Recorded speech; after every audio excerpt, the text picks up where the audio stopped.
Season 9 question. Why didn't you give Black Chyna to Nina? I think the first thought was I'm going to... Well, there were two thoughts as to why I cast Nina as Chloe. Mm-hmm. She's the tallest in the bunch with a huge ass. Mm-hmm. So I was like, she's giving, in those ways, for me, she was giving Chloe.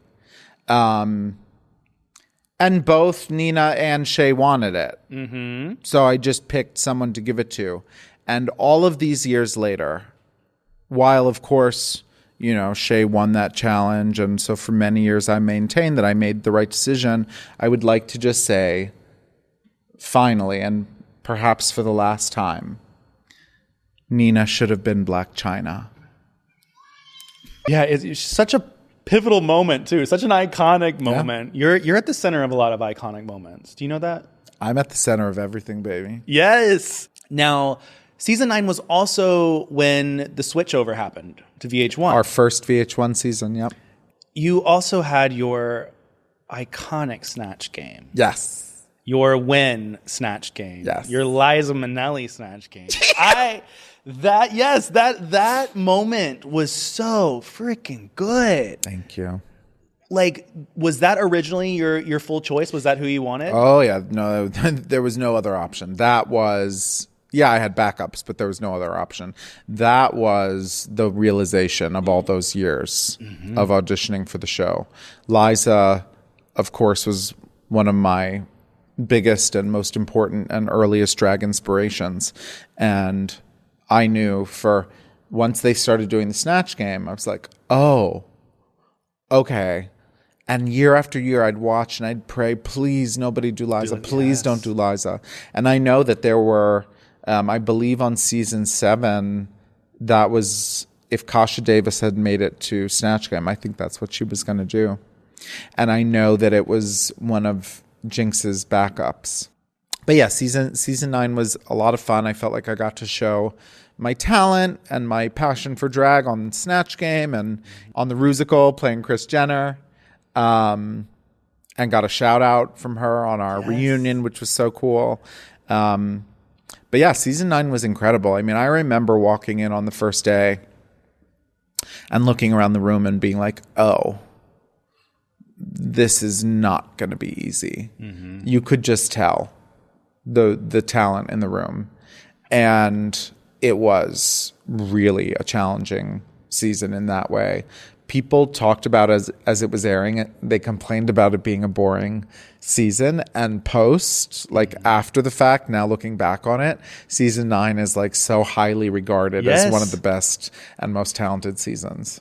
And I think too, what was so great about it is that you all were so unique in your own ways. You all had, it wasn't just a whole bunch of fashion girls or, you know, comedy queens. It was like everybody had their own specialty. Yep. And you also had the specialty. You had some iconic untucked moments. You had some iconic moments throughout the show, and we really started to see Alexis Michelle's emotions. Yeah. When you were on the show, did you ever fear showcasing your emotions? Like, did you fear, hey, you know what? Like, if I am too this way or that way, then people are going to think X of me, or... I just wasn't that thought out, truthfully. You know, people look at me and the way I come off on TV and think that like there's a strategy or there's a lot of game. The truth is I have very, very little, very weak game. I tend to be transparent. Like I wear my emotions, my heart on my sleeve a little bit, or a lot bit. There's not a ton of filter. And I thought that was a good strategy for reality TV. I was like, oh, they want you to go and like give them everything. So like, just don't filter, just let it all out. And I did in many occasions. And I think that's, you know, why you get what you get. Yeah. I want to talk about a quote that you said. It was a quote that somebody basically on, I believe it was Instagram, was talking about how you had changed. How your demeanor from like season 9 to current day had changed. And you said The truth is more than I changed. Maybe you got to see a less edited version of who I've always been. Do you remember saying that?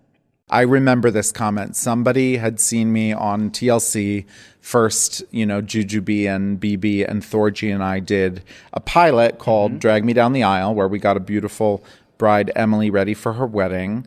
And then we got picked up for the series Dragnificent. And I remember we got a lot of new supporters, people who just loved drag and loved us and loved our care and our genuine concern for these people that we got to meet and uplift.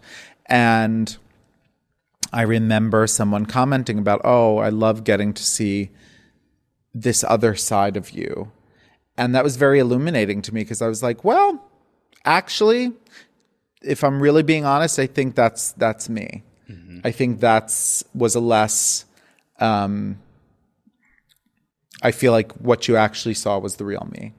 And I know that came out around pandemic time, 2020. Yeah, the series came out in 2020. That's right. We were all stuck at home watching TV. Do you hope, or did you hope, that there would be more seasons? Oh, we had very high hopes for Dragnificent. We saw how it touched people. We saw what it meant to people, both the people who we met as well as the people who got to enjoy the show and enjoy the magic and the power of drag. So we had very, very high hopes for the show and would have loved to see it go on. Everything happens for a reason. Yeah. I think probably a lot impacted that. One of the things being that We're Here came out right at the same time, literally in the same month. And I think that with the help of HBO, what We're Here was able to do just maybe went beyond the scope of what we were able to do on our network. And so perhaps just by means of comparison, that had something to do with it. And maybe, like I said, everything happens for a reason, and maybe we didn't find the right home for it in the end.